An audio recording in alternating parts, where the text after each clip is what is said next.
엄마, 나 이제 어디로 가? 보호시설도 못 짓고 집도 못 가고 도연 씨는 계속 협박하고. 딸의 울음소리는 전화기에서 흘러나왔다. 그 목소리는 완전히 부서져 있었다. 손가락이 움직이지 않는 60살 어머니, 서정혜는 점포의 바닥에 무릎을 꿇고 앉아 있었다. 법원에서 나온 지 불과 몇 시간. 그 판결은 모든 것을 무너뜨렸다. 증거는 충분했다. 증인도 있었다. 딸의 부어오른 눈, 목에 손가락 자국, 의료 기록까지. 하지만 판사는 외면했다. 급박한 필요성이 부족하다는 이유로 가처분을 기각했다. 20여 년을 침묵으로만 살아온 어머니가 처음으로 법정에 섰다. 처음으로 싸웠다. 그리고 졌다. 새벽 5시부터 생선을 팔던 손이 이제는 떨렸다. 절망 속에 잠겨있던 정혜는 한 가지를 깨달았다. 세상이 딸을 지켜주지 않는다면 자신이 어떻게 해야 할까? 삶의 깊이를 아는 우리, 그 마음을 어루만질 이야기를 들려드릴게요. 시작하기 전에 구독과 좋아요, 그리고 소중한 댓글은 저에게 큰 힘이 됩니다. 새벽 4시 반, 서울의 한 수산시장이 깨어나고 있었습니다. 아직 하늘은 검은색이었지만 시장의 골목 곳곳에서 비닐 랜턴들이 밤새 켜져 있었습니다. 물 흐르는 소리, 얼음이 녹으면서 나는 딱딱한 소리, 상인들이 내려놓는 플라스틱 상자들의 굉음이 뒤섞여 있었습니다. 그 소리들은 마치 시장의 심장 박동처럼 규칙적이면서도 바쁜 생명력을 드러내고 있었습니다. 서정혜는 이 소리들을 듣기 위해 일어난 것이 아니었습니다. 그냥 일어나는 것이 습관이 되어 있었습니다. 60년을 넘게 이 시간에 눈을 떠왔다는 것은 이제 신체에 깊숙이 박힌 생체의 리듬처럼 되어 있었습니다. 어둠 속에서 눈을 떠도 시간이 몇 시인지 정혜는 느낄 수 있었습니다. 그 정도로 이 시간대는 정혜의 몸에 각인되어 있었습니다. 그녀는 자신의 작은 점포 앞에 서 있었습니다. 이곳은 서해 생선이라고 손으로 쓴 팻말이 붙어 있는 곳이었습니다. 돈이 많지 않아서 다른 상인들처럼 큰 간판을 달 수 없었습니다. 하지만 20여 년을 이곳에서 장사하면서 정혜는 이 작은 팻말만으로도 충분하다는 것을 알았습니다. 단골들은 이미 알고 있었고 새로운 손님들도 어찌어찌 찾아오곤 했습니다. 그것으로 좋겠습니다. 점포의 셔터를 올리는 순간 철컹이라는 음이 시장에 울려 퍼졌습니다. 정혜는 이 음을 매일 같은 시간에 냈습니다. 마치 자신이 시장을 깨우는 신호를 보내는 것처럼요. 점포 안쪽에 형광등 스위치를 켰습니다. 희미한 불빛이 들어왔습니다. 전구가 오래되어서 밝기가 예전 같지 않았지만 정혜는 전구를 바꿀 생각을 하지 않았습니다. 이 정도 밝기면 충분했습니다. 정혜의 오른쪽 팔뚝에는 상처가 있었습니다. 지난주 금요일에 칼끝이 살짝 스친 자국이었습니다. 밴드를 붙였지만 이미 제거했습니다. 이런 작은 상처 따위는 치료할 여유가 없었습니다. 시간이 지나면 자연히 낫는다는 것을 오랜 세월 경험으로 알고 있었습니다. 팔뚝에 난 수많은 다른 자국들도 마찬가지였습니다. 각각의 상처는 그것을 만들어낸 생선의 종류, 계절, 심지어는 그날의 기분까지도 기억하고 있었습니다. 점포 안쪽으로 들어가는 순간 정혜의 움직임은 느려졌습니다. 무릎이 떨어지는 작은 신음음을 내었습니다. 나이 탓도 있고 밤샘 탓도 있었습니다. 그녀는 어제도 제대로 자지 못했습니다. 딸 진영이의 전화 때문이었습니다. 정혜는 쓰레기통 옆에 놓여있는 나무 의자에 앉았습니다. 의자는 한쪽 다리가 조금 짧아서 앉으면 약간 기울어졌습니다. 하지만 정혜는 이 감각에 익숙했습니다. 전날 밤 11시쯤 걸려온 전화였습니다. 정혜는 이미 침대에 누워 있었습니다. 새벽에 일어나야 하기에 늦어도 10시에는 자려고 노력했습니다. 하지만 전화벨이 울리는 순간 그녀의 눈은 깨어났습니다.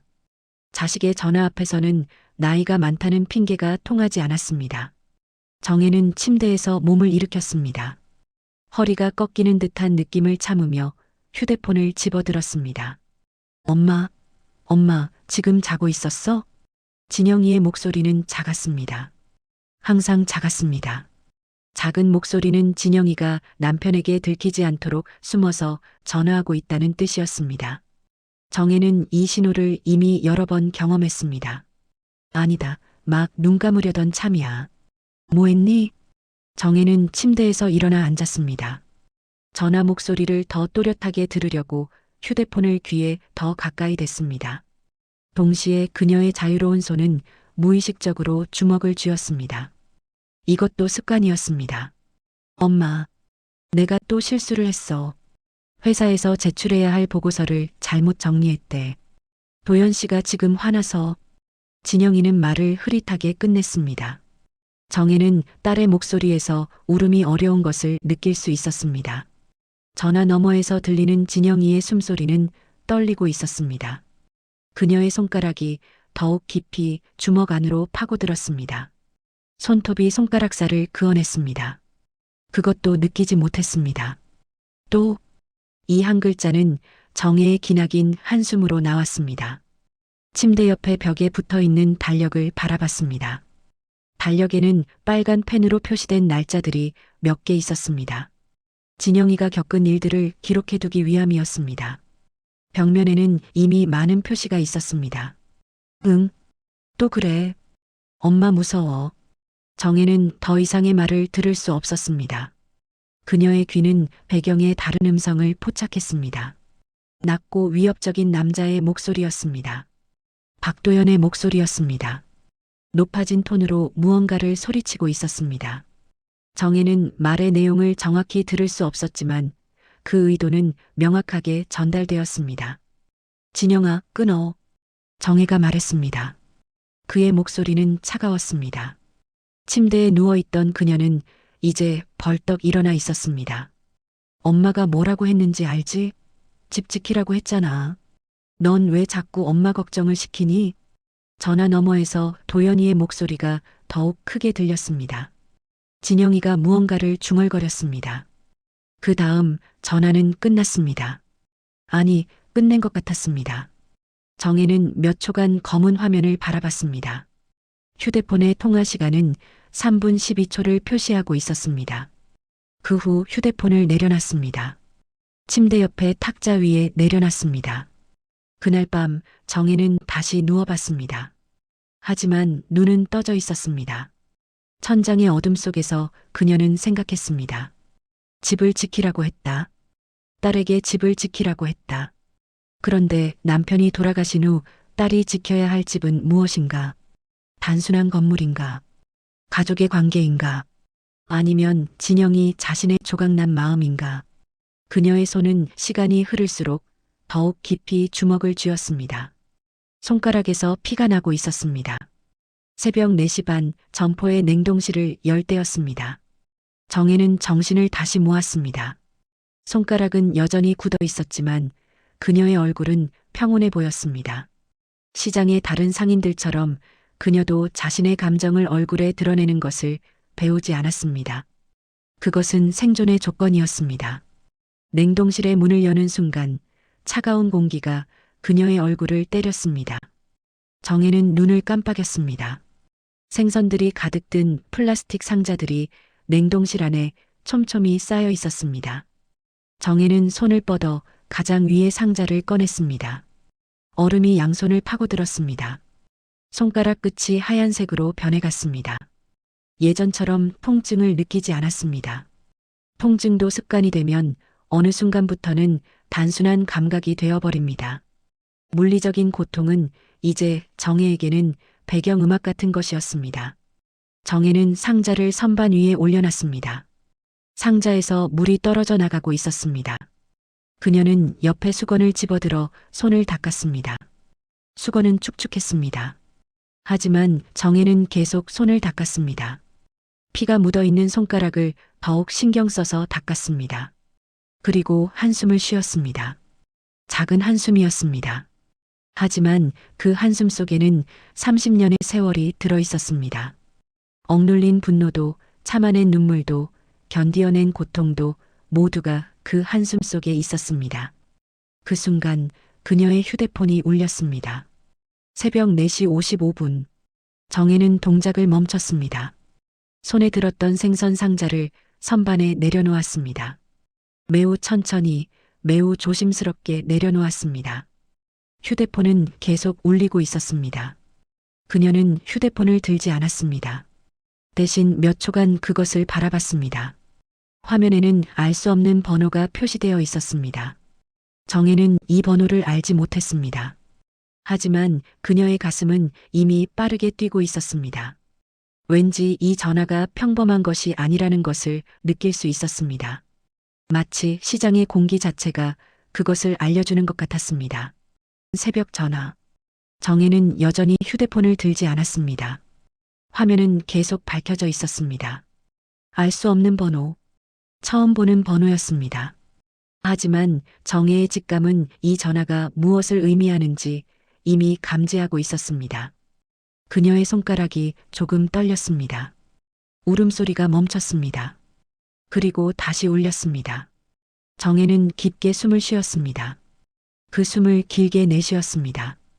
이 숨을 통해서 자신의 얼굴을 단단하게 만들었습니다.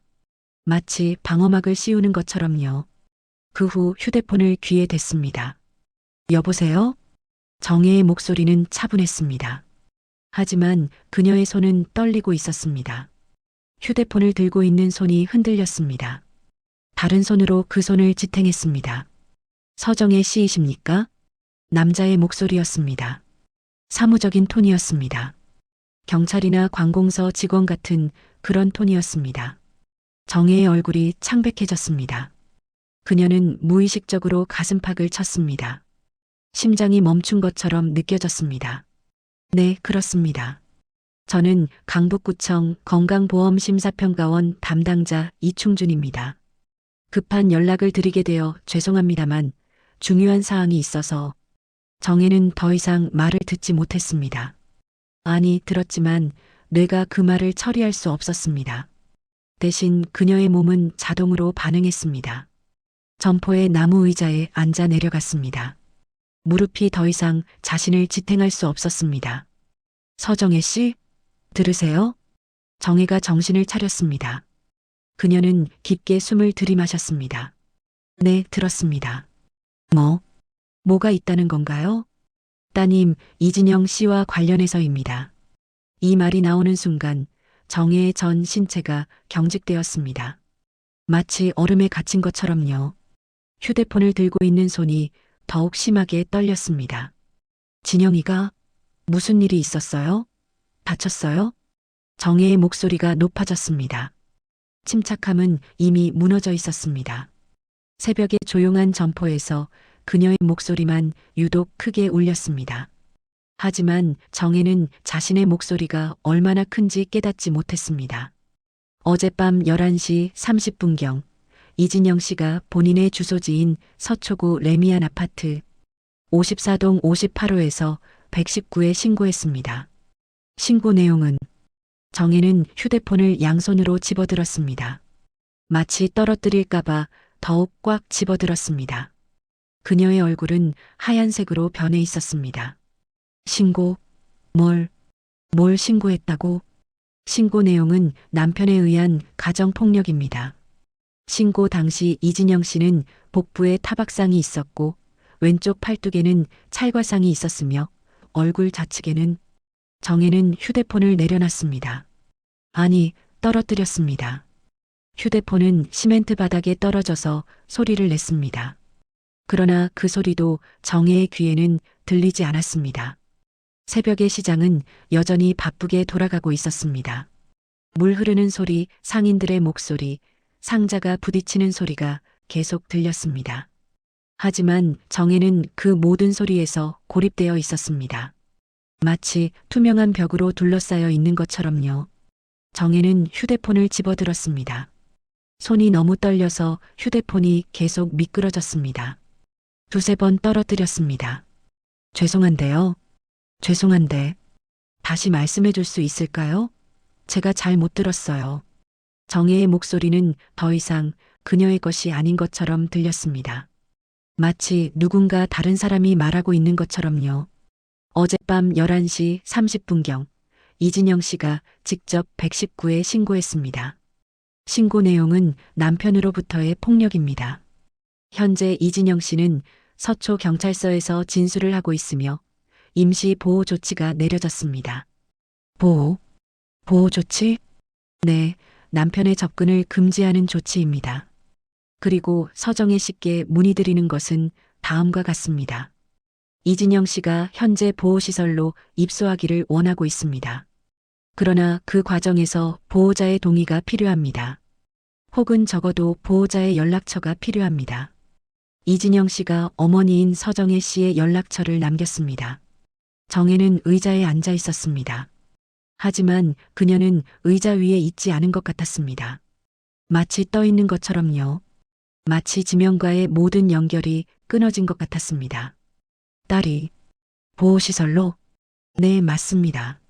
이는 가정폭력 피해자의 안전을 보장하기 위한 조치입니다.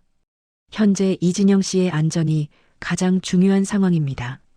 정혜는 침을 삼켰습니다. 목이 건조했습니다. 아주 건조했습니다. 마치 사막 한가운데 있는 것 같았습니다.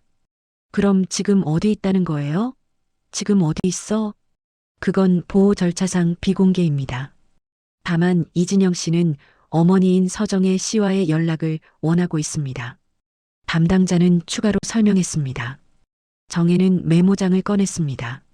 손이 너무 떨려서 펜을 잡을 수가 없었습니다. 펜이 계속 떨어졌습니다. 경찰서 전화번호, 담당 경찰관의 이름, 그리고 사건 번호를 알려드리겠습니다.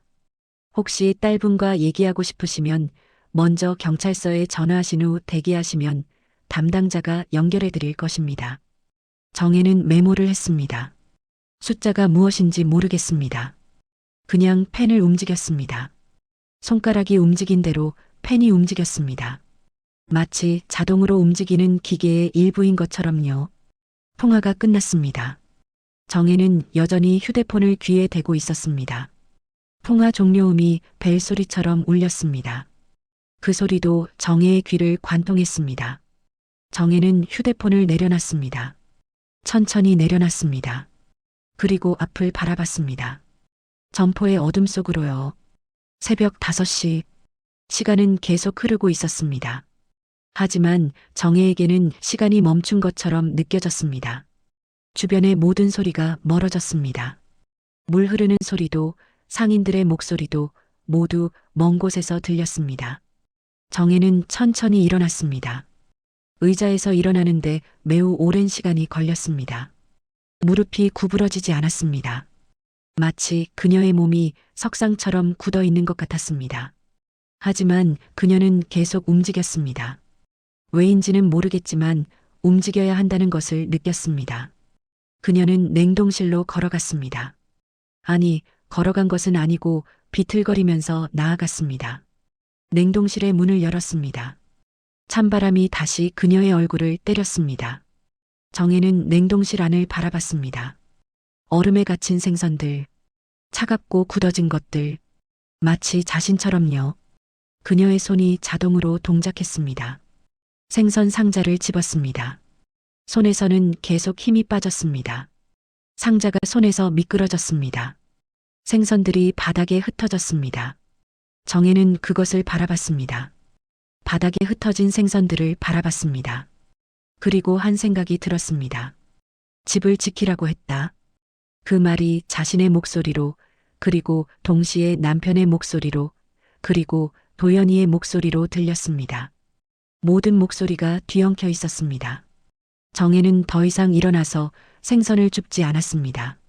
대신 그녀는 냉동실 옆에 작은 벤치에 앉았습니다. 그리고 한 손으로 얼굴을 가렸습니다. 시장의 소음은 계속 들렸습니다. 하지만 정혜는 더 이상 그 소리를 들으려고 하지 않았습니다. 대신 그녀는 진영이의 목소리를 들으려고 했습니다. 어젯밤 그 작은 목소리를 다시 들으려고 했습니다. 하지만 정혜는 진영이의 목소리를 들을 수 없었습니다. 대신 들렸던 것은 도연이의 목소리였습니다. 그 위협적인 톤, 그 높은 음역, 그 분노의 목소리가 계속 울렸습니다. 정혜는 손을 내렸습니다. 그리고 정면을 바라봤습니다. 현실을 바라봤습니다. 딸이 집을 떠났습니다. 딸이 경찰서에 있습니다. 딸이 보호시설로 가려고 합니다. 이것은 꿈이 아니었습니다. 이것은 현실이었습니다. 정혜의 눈에 눈물이 맺혔습니다. 하지만 눈물은 떨어지지 않았습니다. 마치 그것도 굳어져 있는 것처럼요. 그녀는 눈물을 흘리는 법을 잊은 것처럼 보였습니다. 경찰서 전화번호를 누르는데 정혜는 2시간을 기다렸습니다. 새벽 5시부터 아침 7시까지. 그 시간 동안 정혜는 점포의 나무 의자에 앉아 있었습니다. 손에는 메모장이 들려 있었습니다. 메모장에 쓰인 글씨는 비뚤어져 있었습니다.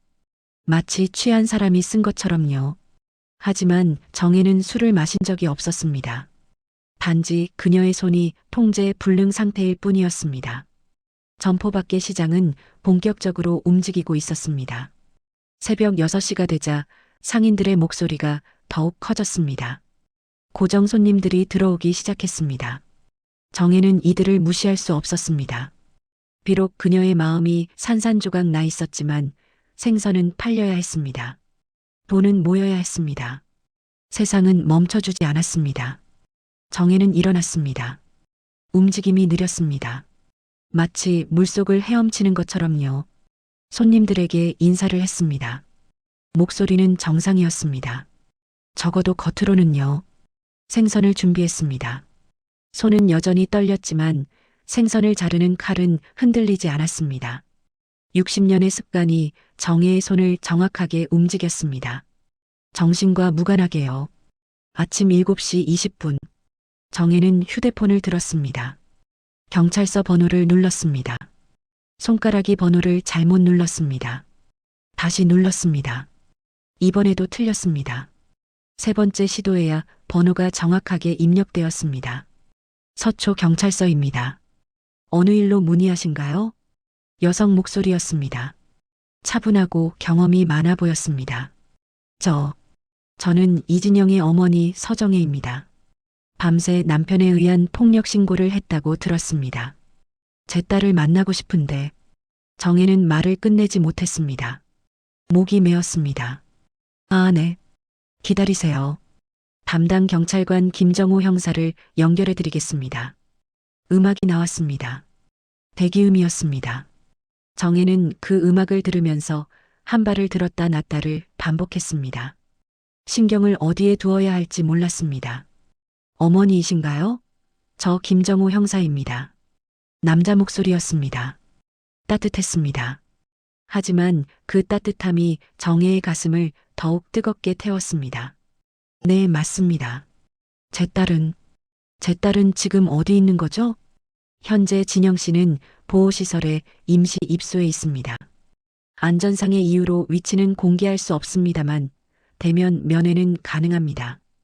다만 형사인 제가 동석하는 것이 원칙입니다. 언제 만날 수 있습니까? 오늘 오후 2시에 경찰서에서 만나실 수 있습니다. 그때 제가 보호시설로 함께 안내해 드리겠습니다. 참고로 어머니께 알려드릴 사항이 있습니다. 무엇입니까? 정혜의 가슴이 철렁했습니다. 그 목소리의 톤이 바뀌었습니다. 마치 중요한 소식을 전하기 전의 톤이었습니다. 진영 씨가 어머니와의 연락을 꺼리고 있습니다.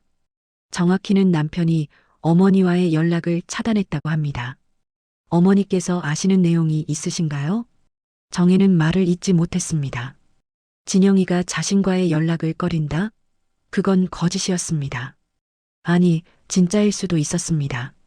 도연이가 충분히 할 수 있는 일이었습니다. 모르겠습니다. 어제도 진영이가 전화했고 저는 진영이에게 집을 지키라고 말했습니다. 정혜의 목소리는 점점 작아졌습니다. 알겠습니다. 그럼 오늘 오후 2시에 경찰서 1층 로비에서 뵙겠습니다. 전화가 끝났습니다. 정혜는 휴대폰을 내려놨습니다. 점포의 손님은 이미 나가 있었습니다. 정혜는 혼자가 되었습니다. 점포 안에서 혼자가 되었습니다.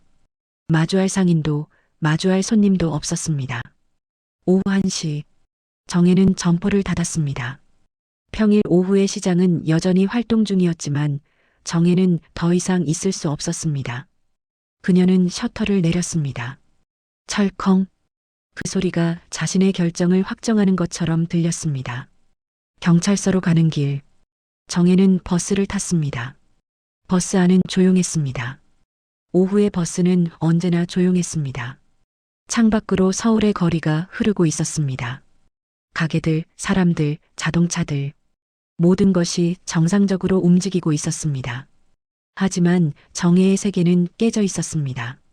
경찰서에 도착했을 때는 오후 1시 50분이었습니다. 정혜는 로비에서 대기했습니다. 로비의 벤치는 나무로 만들어져 있었습니다. 딱딱했습니다. 정혜는 벤치 위에 앉았습니다. 손가락이 무의식적으로 벤치의 나뭇결을 따라갔습니다. 시간이 흐르고 있었습니다. 정혜는 시간이 흐르는 것을 느꼈습니다. 하지만 그 시간이 무엇을 의미하는지는 알 수 없었습니다. 어머니, 남자가 다가왔습니다. 50대 나이의 남자였습니다. 얼굴에 약간의 피로가 보였습니다. 아마도 밤새 일한 모양이었습니다. 네, 저입니다. 정혜가 일어났습니다. 저 김정호 형사입니다. 좀 힘드셨겠어요. 그의 표정은 진지했습니다. 그리고 연민으로 가득 차 있었습니다. 이 표정이 더욱 정혜를 무너뜨렸습니다. 제 딸은 지금 정혜가 말하던 중 그녀의 휴대폰이 울렸습니다. 알람이 아니었습니다. 문자 메시지였습니다. 정혜는 휴대폰을 받습니다. 알 수 없는 번호였습니다. 그런데 번호 대신 이름이 떠 있었습니다. 도현. 정혜의 손이 휴대폰에서 떨어졌습니다. 마치 불에 데친 것처럼요. 형사가 빠르게 다가와서 휴대폰을 집어들었습니다. 열어봐도 괜찮을까요? 정혜는 고개를 끄덕였습니다. 형사가 휴대폰의 화면을 켰습니다. 문자 메시지가 나타났습니다.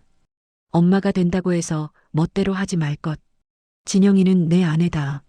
넌 여기 끼어들 자리가 없다. 만약에 경찰 같은 걸 통해서 진영이를 빼내려고 하면 넌 끝장이야. 내가 뭐 하는 놈인지 알겠지? 형사는 화면을 내렸습니다. 정혜는 그 문자를 읽지 못했습니다. 하지만 읽을 필요가 없었습니다. 문자의 의도는 충분히 명확했습니다. 그것은 협박이었습니다. 노골적인 협박이었습니다. 정혜의 얼굴이 창백해졌습니다. 그녀의 입술이 파랗게 변해갔습니다. 어머니, 이 문자는 지금 증거가 됩니다. 이것은 협박입니다. 걱정하지 마세요. 형사가 말했습니다. 그의 목소리는 단호했습니다. 하지만 정혜는 형사의 말을 제대로 듣지 못했습니다. 집을 지키라고 했습니다. 정혜가 중얼거렸습니다. 뭐라고요? 제가 딸에게 집을 지키라고 말했습니다. 남편이 돌아가신 후로 계속 그 말을 했어요. 그런데 정혜의 목소리는 더욱 작아졌습니다. 그런데 딸이 지켜야 할 집이 뭐였는지 나는 몰랐습니다.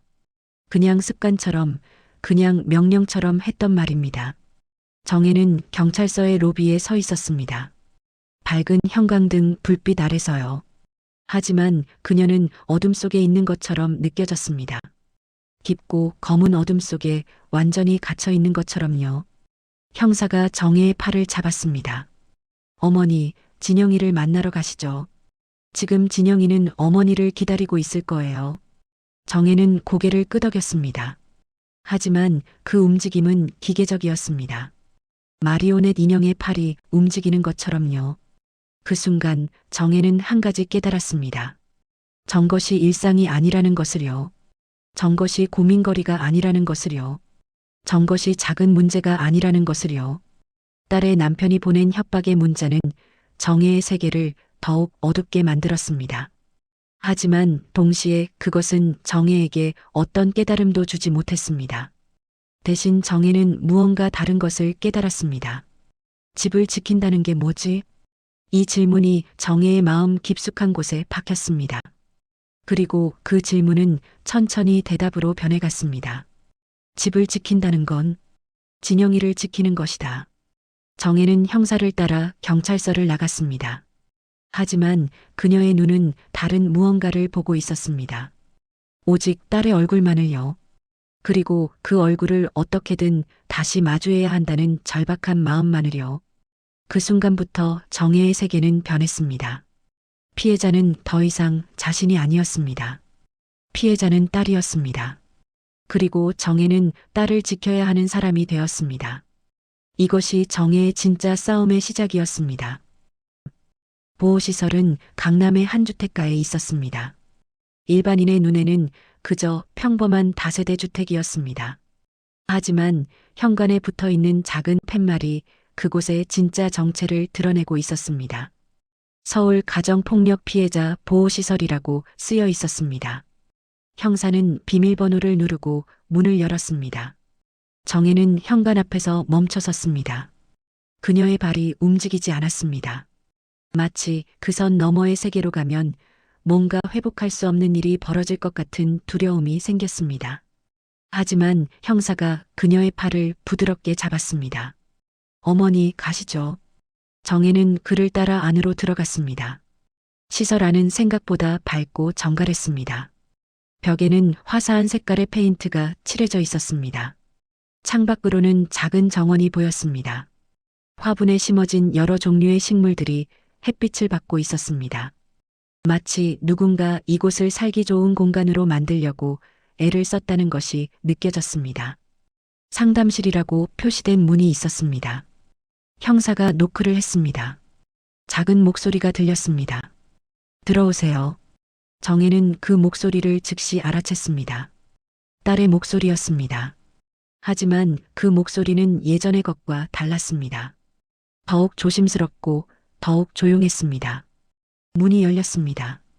상담실은 작은 공간이었습니다. 창가에는 2개의 의자가 놓여 있었습니다.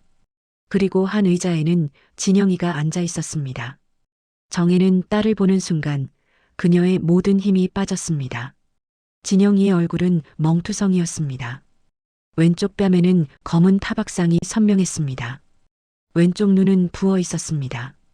거의 감긴 정도였습니다. 목에는 손가락 자국이 보였습니다. 목걸이 모양으로요. 그 자국들은 정혜의 눈을 쏘아박았습니다.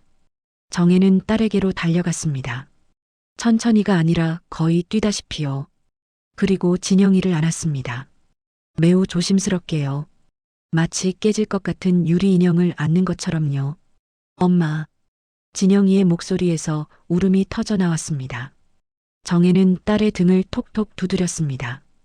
엄마가 하던 것처럼요. 어릴 때 진영이를 달래던 그 방식처럼요. 괜찮아, 괜찮아. 엄마가 여기 있단다. 정혜의 목소리도 떨렸습니다. 하지만 그녀는 딸 앞에서 울지 않았습니다. 대신 그녀는 진영이를 단단히 안고 있었습니다.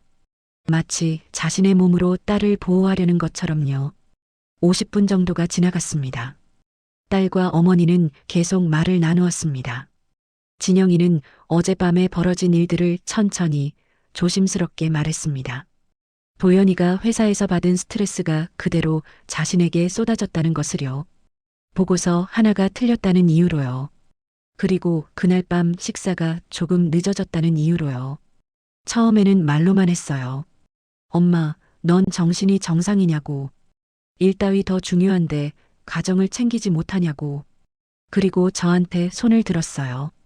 진영이의 목소리는 더욱 작아졌습니다. 정혜는 딸의 손을 꼭 잡았습니다. 계속해봐. 다 말해. 손을 여러 번 들었어요. 얼굴이고 팔이고 등이고 다 맞았어요. 엄마가 무서웠어요.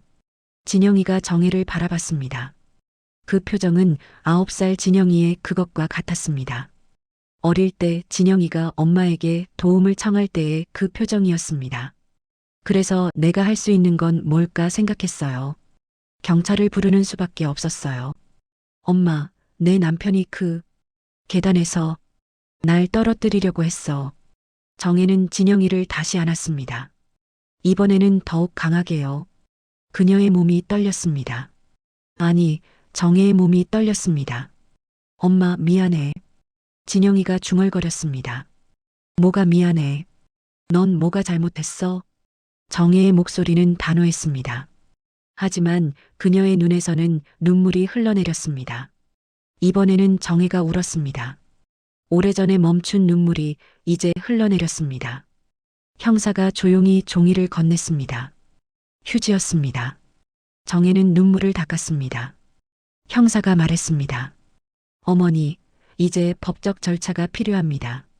진영 씨는 현재 임시보호조치 상태입니다만 이를 장기로 연장하거나 더 강한 조치를 취하려면 진영 씨가 직접 고소를 진행해야 합니다. 고소요? 정혜가 물었습니다. 네, 지금 있었던 가정폭력을 법적으로 문제 삼는 절차입니다. 진영 씨가 이 절차에 동의하고 증거 수집과 증인 확보가 이루어지면 법원에 고소가 제기됩니다. 형사는 계속 설명했습니다. 정혜는 이 모든 용어들을 처음 들었습니다. 고소, 합의, 접근금지 가처분, 보호명령. 이런 단어들은 그녀의 삶과는 상관없던 단어들이었습니다. 하지만 지금 그것들은 그녀의 삶의 일부가 되었습니다. 증인이 필요합니까? 정혜가 물었습니다. 그렇습니다. 진영 씨의 상처를 본 사람, 그때 있었던 일을 들은 사람 같은 증인들이 필요합니다. 형사가 대답했습니다. 정혜는 생각에 잠겼습니다. 증인이 있을까요? 진영이의 친구들? 아니면 이웃? 정혜는 딸이 현재 누구와 관계를 맺고 있는지 제대로 알지 못했습니다.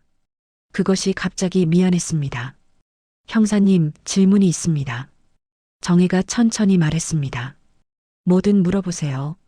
지금 제 딸의 남편이 저한테 문자로 협박을 했습니다. 경찰이 개입하게 하지 말라고, 안 그럼 끝장을 낸다고요. 형사의 표정이 진지해졌습니다. 그 문자를 저한테 보여주실 수 있을까요? 정혜는 휴대폰을 건넸습니다. 형사가 문자를 읽었습니다. 그의 턱이 팍 굳어졌습니다. 이건 협박입니다. 뿐만 아니라 진행 중인 사건과 관련된 신고자에 대한 위협입니다. 이것도 범죄입니다. 그럼 제 딸이 고소를 하면 사위가 뭔가 더 심한 행동을 하지 않을까요? 정혜의 목소리는 작았습니다. 두려움이 가득 찬 목소리였습니다. 형사가 정혜의 눈을 바라봤습니다. 그 가능성이 있습니다. 그래서 보호 조치가 있는 겁니다. 그리고 어머니, 이제 이건 더 이상 어머니가 혼자 할 일이 아닙니다. 우리가 있습니다. 그리고 무엇보다 진영 씨가 있습니다. 형사는 진영이를 바라봤습니다. 진영이는 정혜의 손을 놓지 않고 있었습니다. 진영 씨가 어머니를 지켰어요.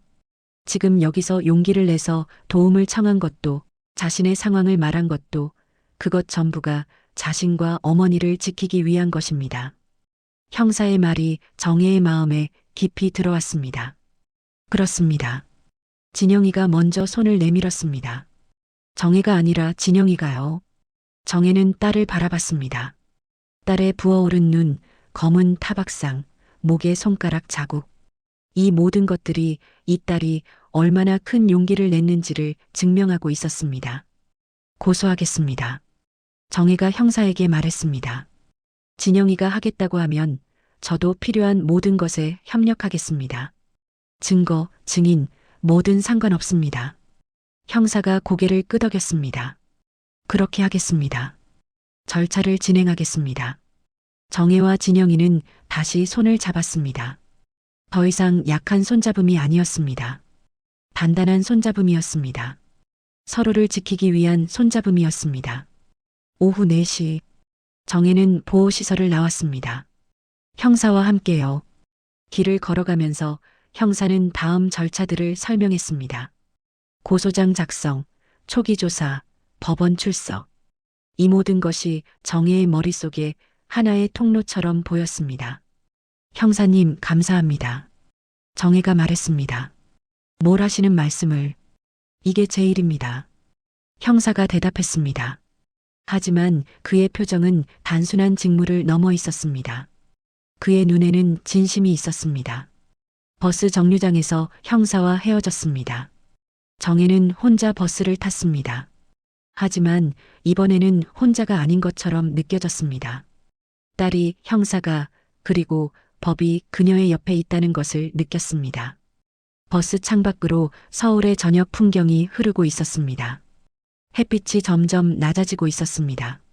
하지만 정혜의 표정에는 절망만 있지 않았습니다. 그 대신 어떤 결연함이 그려져 있었습니다. 딸을 지키겠다는 다짐이요. 정의를 찾겠다는 결심이요. 일주일이 지났습니다. 경찰서 방문, 고소장 작성, 초기 조사 진술. 정혜는 법이라는 미로 속에서 길을 찾고 있었습니다. 그 과정 속에서 그녀가 배운 것들이 있었습니다. 가정폭력은 단순한 가정 문제가 아니라는 것, 신고와 고소는 다르다는 것, 그리고 법원이라는 곳의 존재요. 새벽 5시, 정혜는 여전히 수산시장에서 일하고 있었습니다. 하지만 정과는 다른 마음으로요. 손을 움직이는 것도, 생선을 고르는 것도, 손님과 대화하는 것도 모두가 딸을 지키기 위한 일처럼 느껴졌습니다. 돈이 필요했습니다.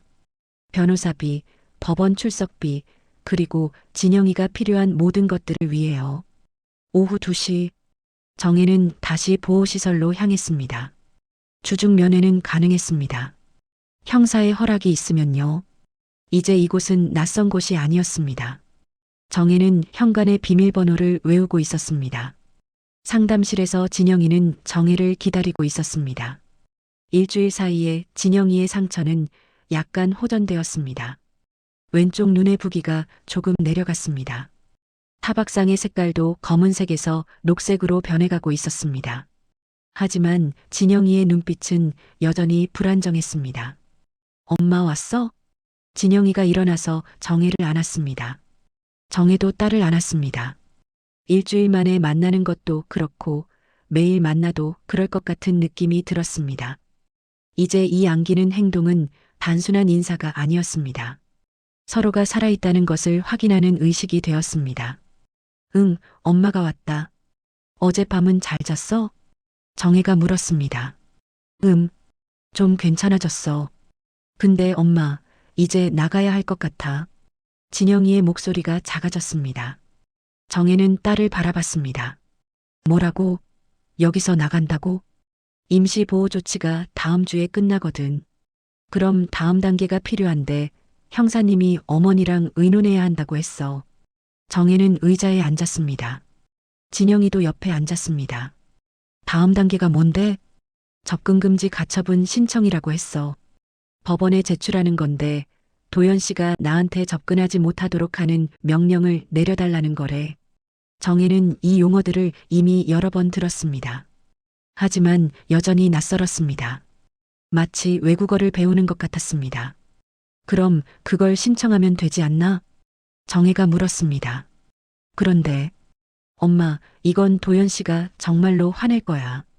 지금은 조사 중이라고 생각하면서 좀 자제하는 것 같은데 이 신청을 하면 도연 씨가 뭔가 극단적인 행동을 할 수도 있어. 진영이의 목소리는 매우 낮았습니다. 마치 무언가를 고백하는 것 같았습니다. 극단적인 행동이 뭔데? 정혜가 천천히 물었습니다. 그녀는 이미 무엇인지 알 것 같았지만 딸이 직접 말하기를 원했습니다. 진영이는 오래 침묵했습니다. 그녀의 손가락이 자신의 팔뚝을 만지작거렸습니다.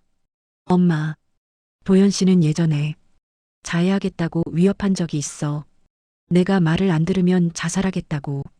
그 말을 몇 번이나 들었어. 정혜는 숨을 멈췄습니다. 그럼 지금도 그럴까? 몰라. 난 정말 모르겠어. 도연 씨가 진짜 그럴 사람이라면 이 신청을 하면 그럴 수도 있고 아니면 그냥 협박일 수도 있고. 진영이는 울음을 삼키고 있었습니다. 정혜는 딸의 손을 집어들었습니다. 그 손은 얼음처럼 차가웠습니다. 엄마, 만약에 도연 씨가 정말로 뭔가를 하면 그럼 내가 책임을 져야 하는 거 아닐까? 내가 신고하지 말았으면 이런 일이 안 됐을 텐데. 정혜는 딸의 손을 더욱 세게 잡았습니다. 진영아, 들어봐. 넌 책임을 질 게 없어. 넌 피해자야. 피해자는 가해자의 선택 때문에 책임을 질 수 없어. 근데가 없어. 도연이가 너를 때렸어. 목을 졸랐어. 계단에서 떨어뜨리려고 했어. 이것들은 도연이의 선택이라고. 정혜의 목소리는 단호했습니다. 하지만 그녀의 눈에는 눈물이 맺혀 있었습니다. 만약에 뭔가를 한다면 그것도 도연이의 선택이야. 그건 너의 책임이 아니야. 그건 도연이가 져야 할 책임이야. 알겠어?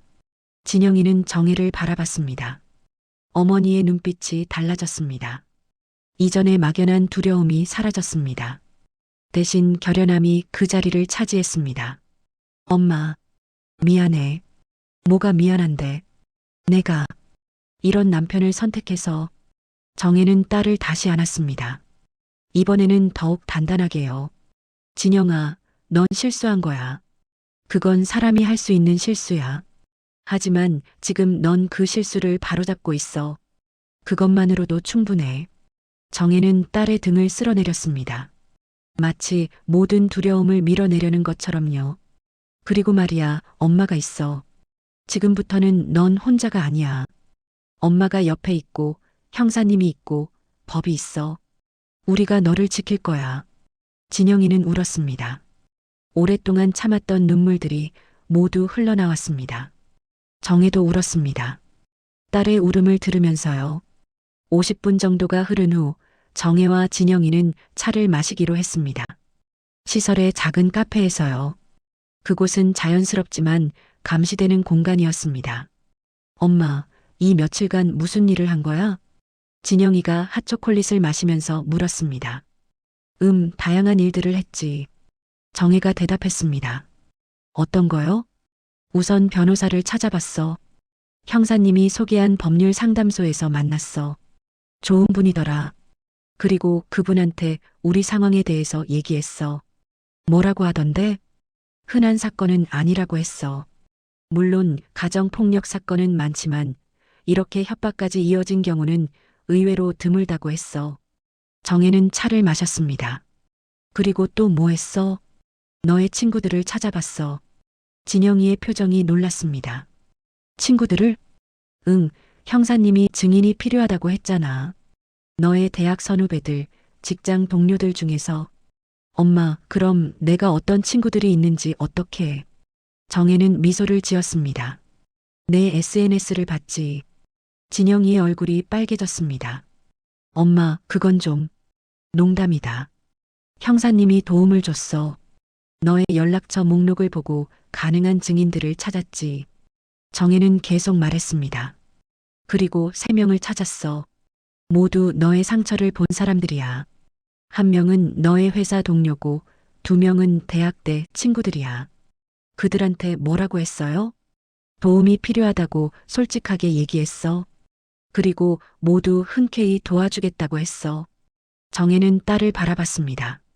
진영아, 넌 생각보다 많은 사람들에게 사랑받고 있어.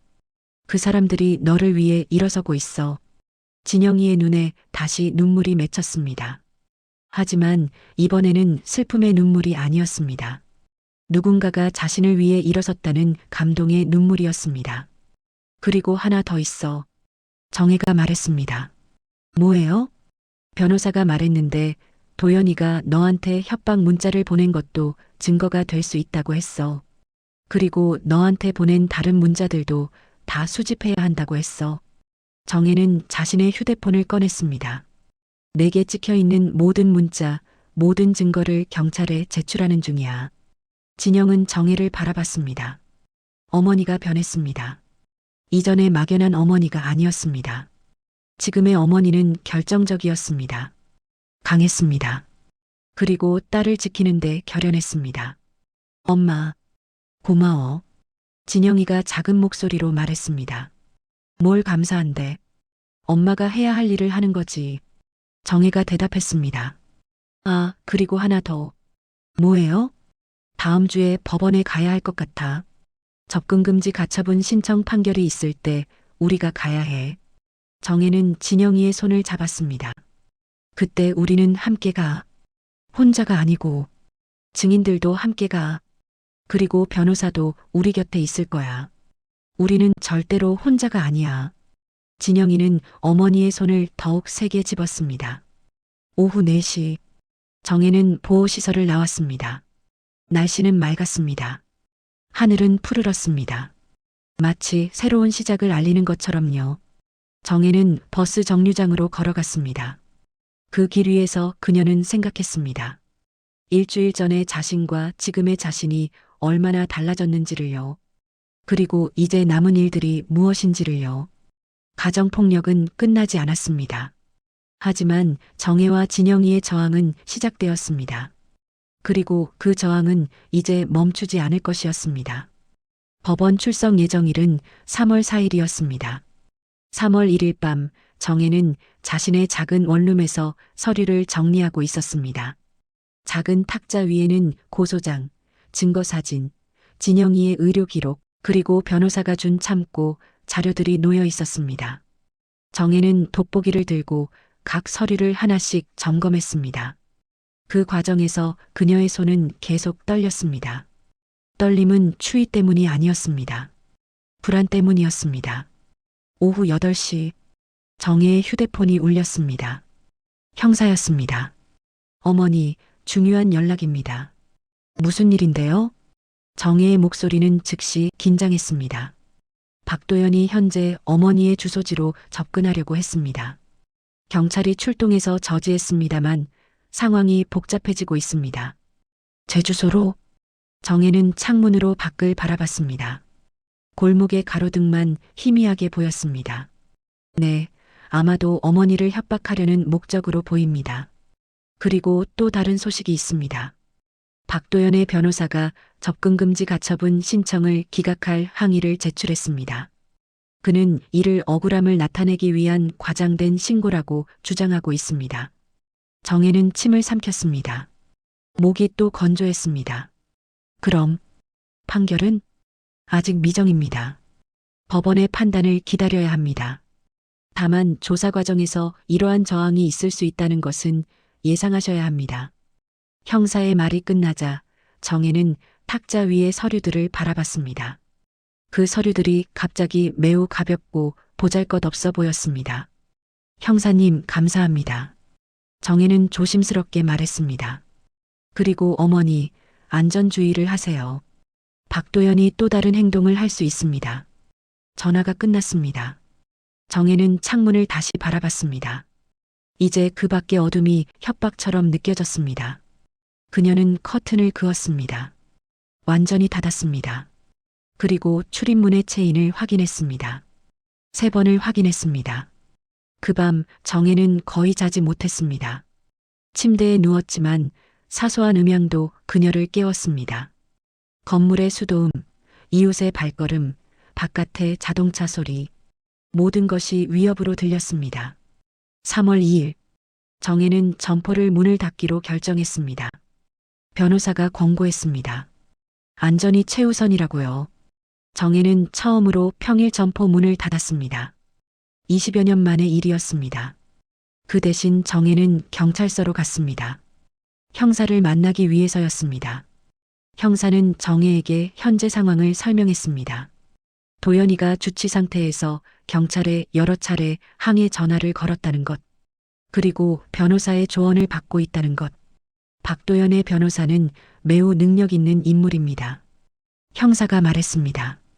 그가 이 사건을 진영 씨의 거짓 신고로 뒤집으려고 노력할 가능성이 높습니다. 그럼 우리가 질 수도 있다는 말씀이군요. 정혜가 조심스럽게 물었습니다. 가능성이 있습니다. 법정은 증거와 논리의 싸움입니다. 우리는 증거를 충분히 준비했지만 판사가 그것을 어떻게 해석할지는 미리 알 수 없습니다. 형사의 표정은 진지했습니다. 그리고 그 진지함 안에는 동정이 있었습니다. 하지만 어머니, 중요한 것은 이 싸움 자체입니다. 진영 씨가 목소리를 냈다는 것이 중요합니다. 이것 자체가 큰 의미를 가집니다. 정혜는 형사의 말을 음미했습니다. 하지만 그것이 법원의 판결을 바꾸지는 못할 것 같았습니다. 3월 3일, 정혜는 변호사와의 최종 미팅을 가졌습니다. 변호사의 사무실은 강남의 한 건물 30층에 있었습니다. 창밖으로 서울의 전경이 보였습니다. 정혜는 창밖을 바라봤습니다. 이렇게 높은 곳에서 보면 세상의 모든 일들이 작아 보였습니다. 하지만 그 작아 보이는 일들이 정혜의 현실이었습니다. 변호사는 50대 초반의 여성이었습니다. 그녀의 이름은 유미숙이었습니다. 그녀는 정혜가 든 서류 폴더를 건넸습니다. 서정혜 씨, 내일 법정에서 우리가 할 일은 다음과 같습니다. 첫째, 진영 씨의 진술을 통해 폭력의 사실을 증명합니다. 둘째, 의료 기록을 통해 그 폭력의 정도를 입증합니다. 셋째, 증인들의 증언을 통해 진영 씨의 거짓이 아님을 보여줍니다. 그리고 마지막으로 박도연의 협박 문자와 접근 시도를 통해 그가 현재도 위협이 되고 있음을 증명합니다. 유미숙 변호사의 목소리는 명확했습니다. 하지만 미숙 씨, 만약에 법관이 판결을 내리지 않으면 어떻게 되는 건가요? 정혜가 물었습니다. 가처분 신청은 급박한 필요성을 판단하는 절차입니다. 만약 판사가 급박성을 인정하지 않으면 신청이 기각될 수 있습니다. 그 경우 변호사는 말을 멈췄습니다. 그 경우 진영 씨는 다시 박도연의 접근 위험에 노출됩니다. 정혜의 가슴이 철렁했습니다. 하지만 우리는 준비할 수 있는 모든 것을 준비했습니다. 이제 남은 것은 법정에서의 논리와 판사의 판단입니다. 우리가 할 수 있는 최선은 다했습니다. 유미숙 변호사는 정혜의 눈을 바라봤습니다. 그리고 한 가지 더. 이 절차는 아직 처음입니다. 설령 가처분이 인정되더라도 본안 소송은 계속됩니다. 이것은 길고 지루한 싸움이 될 것입니다. 3월 4일 아침, 정혜는 새벽 5시에 일어났습니다. 습관이었습니다. 하지만 오늘은 수산시장으로 가는 대신 법원으로 가는 날이었습니다. 정혜는 자신이 가진 가장 좋은 옷을 입었습니다. 검은색 정장이었습니다. 남편이 살아있을 때 장례식에 입으려고 사두었던 옷이었습니다. 거울에 비친 자신을 봤습니다. 60대 초반의 여성이 검은색 정장을 입고 서 있었습니다. 마치 누군가를 위한 장례식에 가는 것처럼요. 오전 9시, 정혜는 법원 로비에 서 있었습니다. 진영이도 있었습니다. 진영이는 보호시설 관계자와 함께 왔습니다. 증인들도 도착했습니다. 3명 모두가 도착해 있었습니다. 정혜는 진영이를 보며 고개를 끄덕였습니다. 진영이도 어머니를 바라봤습니다. 두 사람의 눈빛이 만났습니다. 그 순간 많은 말이 오갔습니다. 말이 아닌 눈빛으로요. 형사가 다가왔습니다. 어머니, 진영 씨, 이제 들어갈 시간입니다. 정혜와 진영이는 법정으로 들어갔습니다. 법정은 생각보다 작았습니다. 그리고 매우 조용했습니다. 마치 거대한 침묵이 그 공간을 지배하고 있는 것 같았습니다. 판사가 자리에 앉았습니다. 그리고 소송이 시작되었습니다. 정혜는 방청석에 앉았습니다. 그리고 자신의 딸을 바라봤습니다. 진영이는 증인석에 앉아 있었습니다. 그곳은 매우 외로운 자리처럼 보였습니다. 그 순간 정혜는 깨달았습니다. 이것이 집을 지키는 방법이라는 것을요. 이것이 딸을 지키는 방법이라는 것을요. 더 이상 침묵 속에서 견디는 것이 아니라 목소리를 내는 것이라는 것을요. 법정의 천장 위에 밝은 등불이 정혜의 얼굴을 비추고 있었습니다. 그 불빛 아래서 정혜의 표정은 단호했습니다. 더 이상 두려움이 아니었습니다. 대신 결연함이 그곳에 있었습니다. 진영이가 증인석에서 손을 들었습니다. 선서를 하는 순간이었습니다. 진실만을 말하겠습니다. 진영이의 목소리는 작았지만 법정에 명확하게 울려 퍼졌습니다. 그 순간 정혜의 손가락이 움직였습니다. 마치 기도하는 것처럼요. 그리고 그녀의 입술도 움직였습니다. 화이팅? 아무도 듣지 못하는 작은 목소리로요. 하지만 그 목소리는 충분히 강력했습니다. 딸을 지키는 어머니의 다짐으로요. 3월 5일, 법정에서의 신문은 오후까지 이어졌습니다. 진영이의 증언, 증인들의 진술, 그리고 도연의 변호사의 강하고 공격적인 질문들. 모든 것이 정혜의 예상을 벗어났습니다. 도연의 변호사는 진영이를 철저하게 깎아내렸습니다. 진영이가 왜 남편을 먼저 도발했는지, 왜 보고서를 제대로 준비하지 않았는지, 왜 남편이 마음고생을 하게 했는지를 계속 물었습니다. 마치 진영이가 피해자가 아니라 가해자인 것처럼요. 진영이는 점점 말을 더듬었습니다. 자신감을 잃어갔습니다. 법정을 나올 때 진영이의 얼굴은 창백했습니다. 정혜는 딸을 안았습니다. 하지만 그 안기는 행동도 이제는 안심을 주지 못했습니다. 엄마, 우리가 졌어요. 진영이가 중얼거렸습니다. 아직 판결이 나지 않았어. 정혜가 말했습니다. 하지만 그녀의 목소리에도 확신이 없었습니다. 법원의 판결은 3월 10일에 나온다고 했습니다. 닷새를 기다려야 했습니다. 정혜는 그 닷새가 아주 길게 느껴질 것을 알았습니다. 3월 6일, 정혜는 수산시장으로 돌아갔습니다. 5날 동안 팔리지 않은 생선들을 처리해야 했습니다. 하지만 그것은 핑계였습니다. 사실 정혜는 일을 해야 했습니다. 일을 하지 않으면 자신의 생각에만 잠길 것이기 때문이었습니다. 점포를 열었을 때 정혜의 동료 상인들이 다가왔습니다. 어제 법원은 어땠어? 글쎄, 어떻게 될지 모르겠어. 정혜의 목소리는 둔했습니다.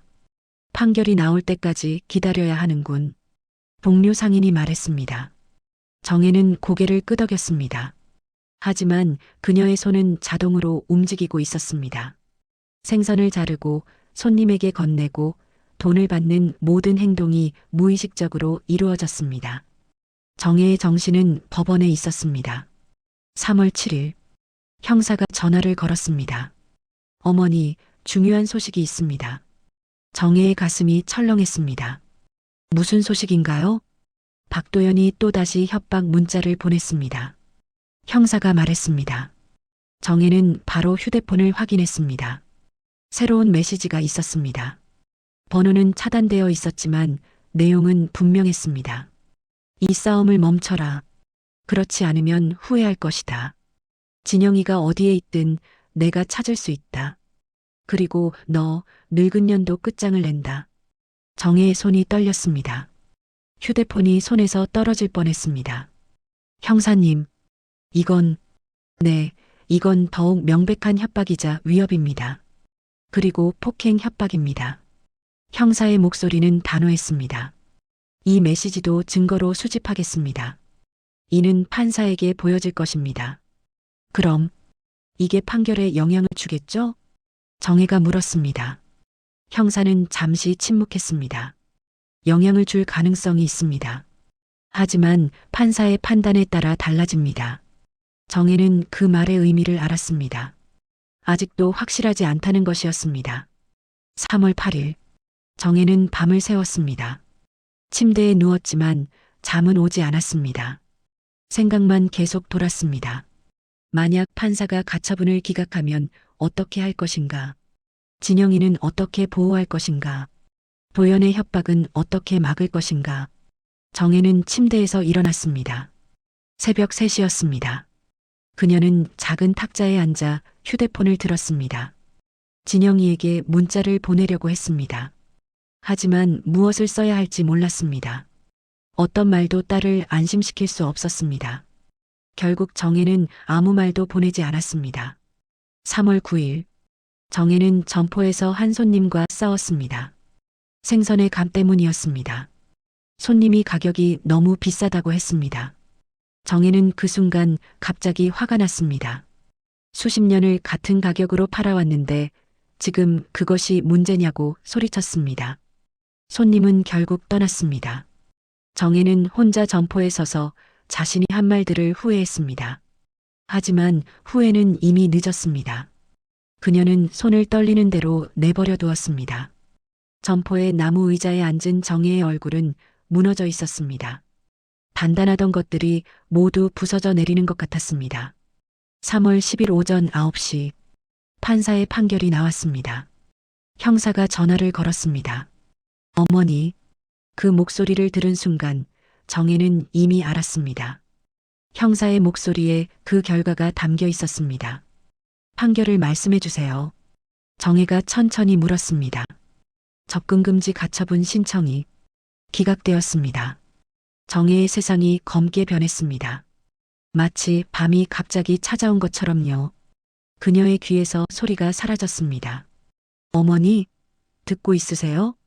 형사의 목소리가 멀어지고 있었습니다. 네, 들었습니다. 정혜가 기계적으로 대답했습니다. 판사의 설명은 다음과 같습니다. 진영 씨의 상처가 실제로 박도연에 의해 발생했다는 것은 인정하나 현재 박도연이 진영 씨에게 직접적인 신체 침해의 위험을 야기하고 있다는 증거가 충분하지 않다고 판단했습니다. 그럼 진영이는? 정혜의 목소리는 더 이상 자신의 것이 아닌 것처럼 들렸습니다.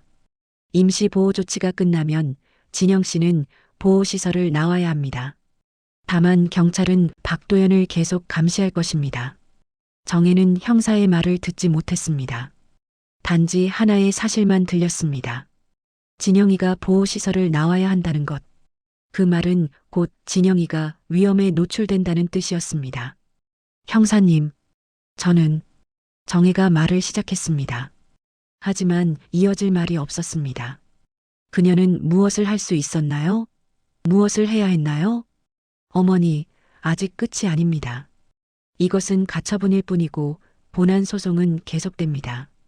그리고 협박 관련 혐의도 별도로 수사됩니다. 형사가 말했습니다. 하지만 그 말들도 이미 희미해지고 있었습니다. 알겠습니다. 정혜가 답했습니다. 통화가 끝났습니다. 정혜는 점포의 어둠 속에 서 있었습니다. 아침 7시인데도 점포의 안쪽은 어두웠습니다. 형광등을 켜는 것을 잊었습니다. 정혜는 그대로 선 채로 있었습니다. 움직일 힘이 없었습니다. 점포의 냉동실에서 흘러나오는 찬바람이 그녀의 얼굴을 스쳤습니다. 정혜는 눈을 감았습니다.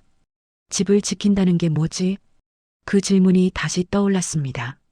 몇 주 전에 그녀가 던졌던 질문이었습니다. 그리고 지금 정혜는 깨달았습니다. 집을 지킬 수 없다는 것을, 딸을 지켜낼 수 없다는 것을, 법이 있어도 증거가 있어도 사랑이 있어도 모든 것이 충분하지 않다는 것을. 정혜는 천천히 무릎을 구부렸습니다. 점포의 바닥에 앉았습니다. 마치 누군가 그녀의 다리를 잘라낸 것처럼요. 새벽의 시장은 여전히 활동 중이었습니다. 물 흐르는 소리, 상인들의 목소리, 자동차의 소음. 모든 것이 정혜의 귀에 전달되었습니다. 하지만 그것들은 더 이상 일상의 배경음이 아니었습니다. 그것들은 정혜의 절망을 더욱 깊게 만드는 음악이 되었습니다. 그리고 정혜의 휴대폰이 울렸습니다. 진영이었습니다. 엄마, 판결이 나왔다고 형사님이 알려줬어. 기각됐다고. 진영이의 목소리는 더 이상 강하지 않았습니다. 그 목소리는 완전히 부서져 있었습니다. 응, 맞다. 정혜가 대답했습니다. 엄마, 나 이제 어디로 가? 보호시설도 못 있고 집도 못 가고 도연이는 계속 협박하고. 진영이의 울음소리가 전화기에 전달되었습니다. 정혜는 대답할 수 없었습니다. 그녀는 모르고 있었습니다. 자신의 딸이 어디로 가야 하는지를, 어떻게 지켜야 하는지를. 점포의 바닥에 앉은 60살 여자는 완전히 무너져 내렸습니다. 그녀가 집을 지키라고 했던 명령은 이미 오래전에 실패했습니다. 그리고 지금 정혜는 딸을 지켜낼 수 없다는 절망 속에서 혼자 남겨져 있었습니다. 정혜는 점포의 바닥에 앉은 채로 진영이의 울음소리를 들었습니다. 딸의 목소리는 완전히 부서져 있었습니다. 정혜는 그 울음에 대답할 수 없었습니다. 대신 그녀는 무언가 다른 것을 깨달았습니다. 더 이상 울어서는 안 된다. 이 생각이 그녀를 관통했습니다. 마치 칼처럼요. 정혜는 천천히 일어났습니다. 바닥에서 몸을 일으키는데 오래 걸렸습니다. 무릎이 굳어 있었습니다. 하지만 그녀는 계속 일어났습니다. 진영아, 들어봐. 정혜의 목소리가 바뀌었습니다. 방금 전까지의 절망은 사라졌습니다. 대신 새로운 것이 그 자리를 차지했습니다. 엄마. 진영이가 울음을 멈췄습니다. 가처분은 기각됐어. 하지만 본안 소송은 계속이야. 그리고 협박 관련 혐의도 계속 수사 중이야. 우리가 진 게 아니야. 이건 길고 긴 싸움의 첫 판일 뿐이다. 정혜는 점포에 형광등을 켰습니다. 밝은 불빛이 점포 안을 비추었습니다. 그리고 말이야, 넌 혼자가 아니야. 엄마가 있고 형사님이 있고 변호사님도 있어. 우리가 너를 지킬 거야. 정혜의 목소리에는 힘이 돌아왔습니다. 엄마, 근데 내가 지금 어디로? 내 집으로 와. 정혜가 즉시 대답했습니다. 근데 도연이가 엄마 주소를. 상관없어. 우리가 함께 있어야 해. 혼자면 약해져. 하지만 함께면 강해진다. 정혜는 휴대폰으로 형사에게 문자를 보냈습니다. 문자의 내용은 단호했습니다. 딸을 자신의 주소로 데려가겠다는 것이었습니다. 형사는 즉시 응했습니다. 경찰이 동행해서 이송을 도와주겠다는 것이었습니다. 정혜는 점포의 냉동실을 닫았습니다. 그리고 셔터를 내렸습니다. 철컹. 그 소리는 더 이상 구분선이 아니었습니다. 그것은 선언이었습니다. 정혜가 새로운 싸움을 시작한다는 선언이었습니다. 오후 2시 정혜의 원룸 현관 앞에 경찰차가 도착했습니다. 형사와 함께 진영이가 내렸습니다. 진영이의 손에는 작은 짐가방이 하나 들려 있었습니다. 보호시설에서의 모든 것이 그것 안에 들어 있었습니다. 정혜는 현관문을 열었습니다. 그리고 딸을 안았습니다. 마치 처음 만나는 것처럼요. 진영아, 우리는 함께다.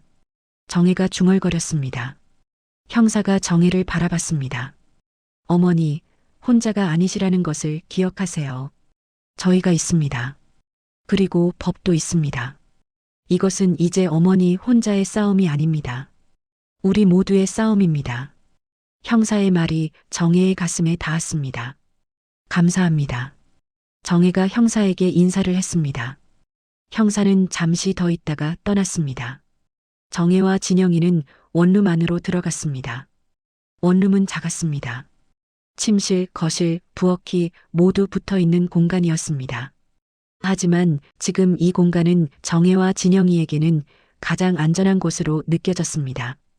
정혜는 진영이를 침대에 누이게 했습니다. 진영이는 이미 지쳐 있었습니다. 아니, 지친 정도가 아니라 완전히 무너져 있었습니다. 정혜는 딸을 담요로 덮어주었습니다. 그리고 정혜는 작은 탁자에 앉아 무언가를 쓰기 시작했습니다. 종이와 펜을 꺼냈습니다. 그리고 써내려갔습니다. 첫 번째, 경찰의 정기적인 안전 점검을 요청하기. 두 번째, 변호사와 함께 본안 소송 준비하기. 세 번째, 협박 관련 혐의에 대한 추적 계속하기. 네 번째, 진영이의 심리 치료 신청하기. 다섯 번째, 이웃의 신뢰 얻기. 정혜는 이 모든 것들을 체계적으로 써내려갔습니다. 마치 전투 계획을 세우는 것처럼요. 이제 정혜는 절망 속에 있지 않았습니다. 그 대신 그녀는 행동 중에 있었습니다. 3월 15일, 정혜는 변호사 미숙을 만났습니다. 변호사는 정혜의 행동에 놀랐습니다. 어머니, 이렇게 빠르게 움직일 줄은 몰랐어요. 싸움은 멈춰서는 안 되니까. 정혜가 대답했습니다. 변호사는 웃었습니다. 그것은 절망을 웃음으로 바꾼 대단한 사람을 보는 웃음이었습니다. 본안 소송에서 우리가 할 수 있는 일들이 있습니다. 가처분은 기각됐지만 이것은 본안에 영향을 주지 않습니다. 우리는 여전히 충분한 증거를 가지고 있습니다. 그럼 이번에는 이길 수 있다는 말씀인가요? 더 높은 가능성이 있습니다. 미숙이 대답했습니다. 정혜는 깊게 숨을 쉬었습니다. 4월 2일, 정혜는 수산시장으로 완전히 돌아왔습니다. 새벽 5시부터 일을 시작했습니다. 하지만 이번에는 목표가 달랐습니다. 돈이 필요했습니다. 본안 소송을 위한 변호사비가 필요했습니다. 그리고 진영이의 심리 치료비가 필요했습니다. 정혜의 손은 여전히 움직였습니다. 생선을 자르고 손님에게 건네고 돈을 받는 모든 행동이 여전히 정확했습니다. 하지만 이번에는 그것이 습관이 아니었습니다. 그것은 의도였습니다. 시장의 동료 상인들이 정혜에게 다가왔습니다. 어떻게 됐어? 법원 소송? 아직 안 끝났어. 계속해야지. 정혜가 대답했습니다. 고생이네. 넌 정말 강하네. 동료 상인이 말했습니다. 정혜는 웃었습니다. 그것은 처음으로 자신감이 들어있는 웃음이었습니다. 이제야 깨닫는 거야. 강할 필요는 없다는 것을. 그냥 멈추지 않으면 돼. 4월 20일. 정혜와 진영이는 함께 카페에 앉아 있었습니다. 이곳은 보호시설 근처의 카페가 아니었습니다. 단순한 동네 카페였습니다. 이것은 진영이가 처음으로 일상의 공간에서 시간을 보내는 것이었습니다. 진영이의 얼굴은 여전히 조심스러웠습니다. 창밖을 자주 바라봤습니다. 하지만 하루 이틀이 지나갈수록 그 조심스러움은 조금씩 사라지고 있었습니다. 엄마, 나 이제 일을 다시 시작하고 싶어. 진영이가 말했습니다. 정혜는 딸을 바라봤습니다. 너는 그럴 준비가 됐어? 응. 나는 계속 피해자처럼 살고 싶지 않아. 엄마처럼 앞으로 나아가고 싶어. 진영이의 목소리에는 의지가 들어 있었습니다. 정혜는 딸의 손을 잡았습니다. 그럼 함께 하자. 천천히 해도 괜찮아. 중요한 것은 멈추지 않는 거야. 5월 1일. 정혜는 경찰서를 방문했습니다. 형사를 만나기 위해서였습니다. 형사는 정혜에게 좋은 소식을 전했습니다. 협박 관련 혐의로 박도연에 대한 수사가 마무리되고 있습니다. 검찰의 기소 의견으로 넘어갈 가능성이 높습니다. 그럼 그것도 재판을 받는다는 뜻인가요? 네, 맞습니다. 형사가 고개를 끄덕였습니다. 정혜는 깊게 숨을 쉬었습니다. 모든 일이 예상대로 진행되고 있었습니다. 법이 작동하고 있었습니다. 느리지만 계속 움직이고 있었습니다. 5월 15일. 정혜와 진영이는 한 벤치에 함께 앉아 있었습니다. 근처 공원의 벤치였습니다. 날씨는 좋았습니다. 하늘은 맑았습니다. 진영이는 옆에서 핸드폰을 들고 있었습니다. 지난주부터 다시 시작한 일의 내용을 확인하고 있었습니다. 회사에 복귀할 준비를 하고 있었습니다. 정혜는 딸의 옆모습을 바라봤습니다. 딸의 얼굴에는 이제 예전의 그림자가 사라졌습니다. 완전히 회복된 것은 아니지만 살아가는 힘이 다시 돌아왔습니다. 진영아, 이제 넌 충분히 강해졌어. 정혜가 말했습니다. 엄마, 나 혼자가 아니라는 걸 알았기 때문일 거야. 진영이가 대답했습니다. 정혜는 딸의 손을 잡았습니다. 예전에 떨리는 손이 아니었습니다. 단단한 손이었습니다. 오후 5시. 햇빛이 낮아지고 있었습니다. 공원의 벤치에는 정혜와 진영이가 여전히 앉아 있었습니다. 두 사람은 아무 말도 하지 않았습니다. 단지 앞을 바라보고 있었습니다. 저 앞의 공원에서는 아이들이 뛰놀고 있었습니다. 어른들이 산책하고 있었습니다. 모든 것이 정상적으로 움직이고 있었습니다. 엄마, 고마워. 진영이가 작은 목소리로 말했습니다. 정혜는 딸을 바라봤습니다. 뭐가 고마워? 내가 목소리를 낼 수 있도록 해줘서, 내가 혼자가 아니라는 걸 알려줘서. 진영이가 계속 말했습니다. 정혜는 웃었습니다. 그것은 무너지지 않는 웃음이었습니다. 그건 내가 배운 거야. 넌 나한테 가르쳐줬어. 넌 먼저 목소리를 냈어. 엄마는 뒤따라간 거야. 이제 정혜는 깨달았습니다. 진영이는 자신을 지켜야 할 약한 딸이 아니었습니다. 진영이는 자신의 앞을 가고 있는 딸이었습니다. 그리고 정혜는 그 딸을 뒤에서 지키고 있었습니다. 집을 지킨다는 것. 정혜는 이제 그 의미를 알았습니다. 집을 지키는 것은 건물을 지키는 것이 아니었습니다. 가족을 지키는 것이었습니다. 그리고 그것은 침묵 속에서 견디는 것이 아니라 함께 목소리를 내는 것이었습니다. 혼자가 아닌 함께요. 해가 지고 있었습니다. 공원의 가로등들이 하나둘 켜졌습니다. 벤치에 앉은 두 사람의 옆모습이 그 불빛에 비추었습니다. 정혜와 진영이는 여전히 앞을 바라보고 있었습니다. 아직 싸움은 끝나지 않았습니다. 본안 소송이 남아있고 협박 관련 재판이 남아있었습니다. 하지만 그들은 더 이상 두렵지 않았습니다. 왜냐하면 이제 그들은 알았기 때문입니다. 혼자가 아니라 함께라면 그 어떤 어둠도 두렵지 않다는 것을요. 그리고 그것이 정혜가 배운 가장 큰 교훈이었습니다. 집을 지킨다는 것은 함께 살아간다는 것이었습니다. 이야기는 끝났지만 여운은 오래도록 마음에 남기를. 오늘도 함께 해주셔서 감사합니다. 구독과 좋아요, 그리고 여러분의 감상을 댓글로 남겨주시면 더 많은 이야기로 찾아오겠습니다.